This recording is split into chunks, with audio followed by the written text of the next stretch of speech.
العلمانية ويعتقد أنه ألماني. أنتم بقايا شعوب بائدة، فقبل أن تحمي كرامة العرب أنت لست عربي. أوكي؟ طبعا هذه حقائق تاريخية وليست مواضيع جدال، وروح ابحث عنها. الخيانة والفلسطيني وجهان لعملة واحدة. أيضا من قبل الإسلام إلى آخر خلافة إسلامية لا توجد دولة واحدة اسمها فلسطين. في المقابل اليهود مذكورة لهم فلسطين بالقرآن وبنص القرآن.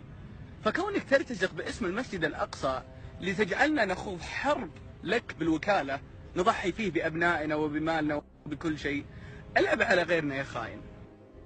أيضا القدس هي قبلة اليهود ومدينة مقدسة عند اليهود، والمملكة العربية السعودية تحترم كل أديان العالم.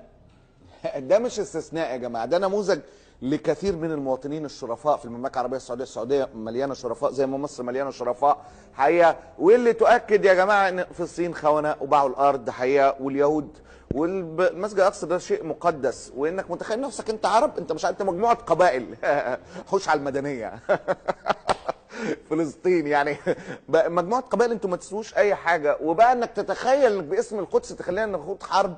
انا ما ناخدش حرب، بس عجبتني قوي قوي قوي حته اذا السعودي بتاع فانت لازم تتخض. دي عجبتني قوي قوي قوي، لان جميع اكيد الفلسطينيين اتخضوا حقيقه اول ما قال لهم كده.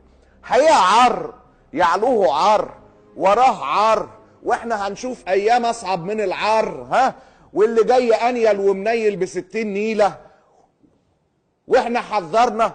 وحقيقة إخلاء الذمة في هذه المصائب الكبرى التي ستتوالى على رؤوسنا طالما نحن صامتين مش هيفيد كتير. يعني بص حضرتك وانت جاي قنبلة، على فكرة أنا قلت لكم، طب يا فرحة أمي بيا وأنا قلت لكم القنابل جاية على الجميع، وما سيحدث أكبر من القنابل بكثير.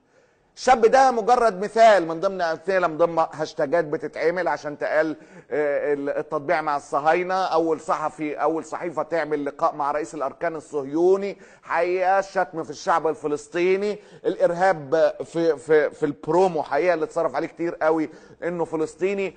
كل الطرق توصل الى الاخوه الشديده جدا جدا بين الاسرائيليين الغلابه الطيبين زي ما قال عليهم الملك عبد العزيز في الشهاده التي لم تخرج الخارجيه السعوديه لتكذبها، واللي صدرت في صفحه اسرائيل بالعربي الرسميه بمناسبه مرور 100 سنه على وعد بلفور، واللي عرضتها لكم، واللي قال فيها ادعت اسرائيل ان الملك عبد العزيز ادى وثيقه انه لا مانع لديه ان المساكين اليهود يبقى ليهم وطن قومي في فلسطين، اللي هي طلعت ما بقتش فلسطين. يعني حتى عبد العزيز بناء على هذه الورقه المزعومه وهذه الشهاده التي لم تكذبها السعوديه ما قالش ان فلسطين دي وطن اليهود، لا قال لك هي وطن فلسطين، بس انا ما عنديش مشكله ان اليهود المساكين يبقى ده وطنهم. انما دلوقتي الموضوع تطور يا برايز، والقصه حقيقه بقت الفلسطينيين حقيقه طلعوا كمان هم الخونه، واليهود هم اصحاب الحق الرئيس في المسجد الاقصى.